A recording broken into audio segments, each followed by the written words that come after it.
Ok, pessoal, então agora nós vamos para a terceira parte do nosso Evangelho no Lar, capítulo 13, não saiba a vossa mão esquerda o que dá a vossa mão direita. Item número 5, que pertence ao tópico o óbolo da viúva. Essa passagem é do Evangelho de São Lucas, capítulo 21, versículos de 1 a 4, onde se conta essa história. Jesus, estando sentado defronte do gasofilácio, considerava de que maneira o povo nele atirava o dinheiro, e que várias pessoas ricas tinham colocado muito. Veio também uma pobre viúva que nele colocou somente 2 pequenas moedas. Então, Jesus, tendo chamado seus discípulos, lhes disse: Eu vos digo em verdade, esta pobre viúva deu mais do que todos aqueles que colocaram no gasofilácio, porque todos os outros deram de sua abundância. Mas esta deu de sua indigência, tudo mesmo o que tinha e tudo o que lhe restava para viver. Inclusive, aqui na nota de rodapé, o texto explica o significado de gasofilácio, né? Que era o local reservado nos templos às oferendas e aos vasos sagrados. Significa também tesouro, cofre. Os textos bíblicos em português, tanto do Velho quanto do Novo Testamento, trazem ora cofre das ofertas, ora arca do tesouro. É isso que significa gasofilácio. Então, o gasofilácio era como se fosse a... Como é que eles chamam hoje? Vamos passar... A cestinha. Não é cestinha, eles dão outro nome. Tinha até um programa humorístico que falava assim, a sacolinha, né? Vamos passar a sacolinha, né? Então é como se fosse a sacolinha do templo, né? As pessoas iam lá e faziam suas oferendas para que o lugar sagrado pudesse ser sustentado. E Jesus estava com seus discípulos, Jesus fazia muito isso, né? Vocês lembram que nós estudamos hoje? Dharma com letra minúscula, significa o quê? Os fenômenos. E o Dharma com letra maiúscula, o ensinamento. Então Jesus, nos lugares mais simples, ele se sentava com seus discípulos e começou a observar. E eles ficaram olhando, aí veio aquelas pessoas muito ricas e botaram muito dinheiro no gasofilácio, né? E de preferência olhavam assim, né, para o lado, para ver se estava todo mundo vendo que eles estavam botando bastante dinheiro. Ou seja, Jesus estava tentando mostrar para os discípulos como isso é inócuo do ponto de vista espiritual. Porque, na verdade, a pessoa acaba até andando para trás. Percebem? Por que andando para trás? Volta na questão do javali, né? O javalizão vai ficando cada vez mais robusto, né? Que é o ego. O javali é o ego, né? É a simbologia do ego no budismo. Então, é aquela coisa, olha, tá vendo como eu me importo com o tempo? Olha quanto dinheiro eu coloco aqui no tempo. Aí eu olhava para lá para ver se tinha alguém vendo. E, de repente, vem aquela viúva, pobre, né, quase miserável, sem dinheiro, coloca uma moedinha, né? E Jesus em silêncio com seus discípulos. Depois de tudo isso acontecer, ele vai dar esse ensinamento para eles. Então, ou seja, ele pega aquele Dharma com letra minúscula, né, e transforma em Dharma ensinamento com letra maiúscula, né? Ele fala, tá vendo? Essa viúva que deu essa moedinha, deu muito mais do que os outros, porque ela deu do que ela não tinha. Ela deu do que vai fazer falta.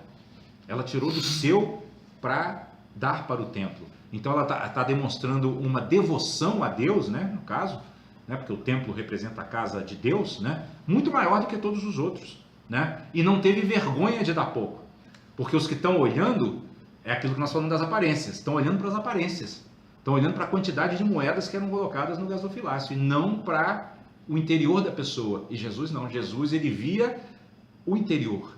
Ele via isso que nós hoje estávamos treinando aqui no estudo da perfeição da sabedoria, como que as pessoas constroem a realidade. Aqueles que chegavam e colocavam muito dinheiro, eles estavam construindo a realidade não a partir de um ponto de vista devocional, mas a partir de um ponto de vista egóico, egoísta. Tipo assim, ó, vejam como eu sou bom, vejam como eu sou generoso, né? E a viúva não. A viúva, ela independentemente da interpretação que os outros fossem fazer, do tipo assim, nossa, você colocou só essa moeda, meu Deus, é melhor nem ter vindo, né? Não, independentemente dessa interpretação, ela foi lá e colocou. Ela sacrificou do dinheiro que ela não tinha e correu o risco de sacrificar sua própria imagem, de ser uma avarenta que dá pouco dinheiro para o templo, né? Que não tem a devoção suficiente.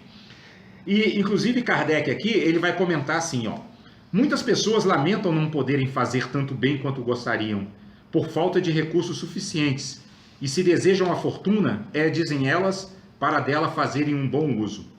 A intenção é louvável, sem dúvida, e pode ser muito sincera em alguns, mas é certo que sejam todos completamente desinteressada? Não há aqueles que, desejando mesmo fazer o bem aos outros, estariam bem contentes em começar por fazê-lo a si mesmos, de se darem algumas alegrias a mais, de se proporcionarem um pouco do supérfluo? Eu não sei se vocês já viram pessoas orando, rezando, pedindo assim: Deus, dai-me recursos que eu vou ajudar a igreja, que eu vou... Ou seja, é tipo assim, não, primeiro garante o meu, que depois eu garanto o seu, né? Enche meu gasofilácio. Exatamente, enche meu gasofilácio. É bem isso, né? Então, vocês percebem que o Evangelho segundo o Espiritismo, do mesmo modo que os ensinamentos budistas, ele se volta para nos apontar essas armadilhas, para a gente ter esse cuidado, né? Porque às vezes a pessoa faz isso, e eu acredito até que talvez na maioria das vezes, inconscientemente, né? Mas na verdade quem está sempre na frente é o ego querendo conforto. Agora, depois que eu tiver com todo o meu conforto aqui, uma sobrinha, essa sobrinha vai para devoção a Deus, né? Até para eu garantir também um lugarzinho bom no céu, que é outra coisa egóica. Essa coisa de você fazer o bem pensando na recompensa futura também, né? No Espiritismo está surgindo até um problema em relação a isso. Surgiu um problema quando o André Luiz, no Nosso Lar, falou dos bônus horas. Já viram isso? Já leram o Nosso Lar? Quando ele fala dos bônus horas, né? As pessoas chegam lá e os instrutores do Nosso Lar falam para ele: olha, o bem, a gente pratica o bem na Terra e tal. Quando chega aqui, chega com muitos bônus horas. Aí tem muito espírito agora calculando, né, a quantidade de bônus horas. Isso é uma armadilha, pessoal, porque isso é como se você fosse pegar esse ego aqui e transferir ele para lá. Só isso, entendeu? É o interesse pessoal. O bem que realmente gera felicidade genuína é o bem desinteressado. E esse capítulo fala disso. Bem desinteressado. Lembram que o primeiro tópico era fazer o bem sem ostentação, sem o interesse de aparecer, seja para o próximo, seja para Deus. Porque o problema também da criação da visão de um Deus pessoal é essa, né? A gente acha que Deus está lá olhando, um livro de contabilidade, receita, despesa, né? E a gente está querendo construir um saldo positivo, né? Uma continha que esteja azul, né? Isso é transferir o nosso ego para o plano metafísico também, para o plano invisível também. Então, Kardec continua aqui dizendo o seguinte: essa segunda intenção dissimulada, mas que encontrariam no fundo do coração se quisessem nele rebuscar, anula o mérito da intenção. Por que anula o mérito da intenção? Porque está caindo nas armadilhas do ego, né? É o ego buscando benefício para si mesmo. Porque a verdadeira caridade pensa nos outros antes de pensar em si. O sublime da caridade, nesse caso, seria procurar no seu próprio trabalho, pelo emprego de suas forças, de sua inteligência, de seus talentos, os recursos que faltam para realizar suas intenções generosas, né? Ou seja, sacrificar o seu tempo, sacrificar a sua energia, ou empenhar a sua energia em trazer benefício para esse próximo que você diz querer ajudar, e não pedir que Deus ou outros lhe tragam, né, os benefícios, para depois você pegar esses benefícios e levar para os outros, né? Aí estaria o sacrifício mais agradável a Deus. Infelizmente, a maioria sonha com meios mais fáceis de se enriquecer de repente sem trabalho, correndo atrás de quimeras, como descobertas de tesouros, uma chance incerta favorável, a recuperação de heranças inesperadas, etc. Vocês já viram pessoas também que dizem assim, nessa questão de coisas incertas? Quando eu ganhar na loteria, vou fazer um asilo, vou fazer não sei o que. Então, ou seja, é quase como se fosse assim, é quase como se fosse, não, é um condicionamento que ele coloca para Deus. Ó, se você, né, me der essa forcinha e tal, essa sortezinha na loteria, aí depois eu pego e faço o seu serviço, né? Então ele condiciona. Que dizer daqueles que esperam encontrar para os secundar nas pesquisas dessa natureza auxiliares entre os próprios espíritos? Isso tem muita gente que faz, né? Pedir ajuda aos espíritos, que é para aqueles... não sei se vocês já viram na W3 ali, né? Vem aqui com a dona fulana de tal e ela vai trazer para você o amor da sua vida, a riqueza, a prosperidade, etc. Tem gente que usa os espíritos para isso. E isso é escravização, sabia? Dos seres desencarnados. Isso dá um karma negativo do tamanho do mundo, do tamanho do universo. Seguramente eles não conhecem nem compreendem o objetivo sagrado do Espiritismo, e ainda menos a missão dos espíritos aos quais Deus permite se comunicarem com os homens. Também nisso são punidos pelas decepções. Aqueles cuja intenção é pura de toda ideia pessoal devem se consolar de sua impossibilidade em fazer tanto bem quanto gostariam pelo pensamento de que o óbolo do pobre, que dá se privando pesa mais na balança de Deus do que o ouro do rico que dá sem se privar de nada. Ora, pessoal, bastava o pessoal se mirar em Jesus. O que Jesus disse quando ele falou sobre as suas propriedades? Eu não tenho uma pedra onde repousar minha cabeça.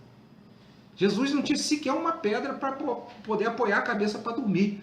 E foi o ser que fez mais bem a todo mundo no planeta. Né? O que significa isso? Que não são as posses que nos permitem fazer o bem.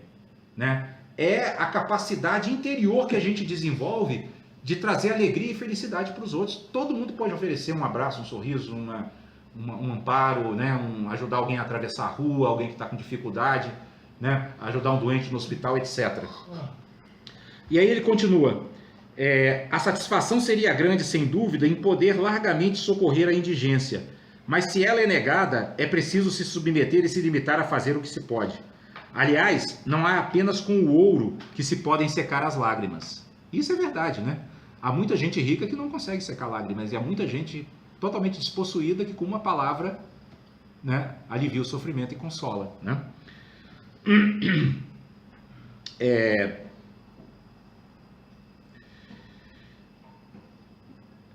Aquele que quer sinceramente se tornar útil aos seus irmãos, para isso encontra 1000 ocasiões, que as procure e as encontrará. Se não é de uma maneira, será de outra, porque não há ninguém, tendo livre gozo de suas faculdades, que não possa prestar um serviço qualquer, dar uma consolação, abrandar um sofrimento físico ou moral, fazer uma tentativa útil. À falta de dinheiro, cada um não tem seu trabalho, seu tempo, seu repouso, dos quais pode dar uma parte? Aí também está o óbolo do pobre e a moeda da viúva.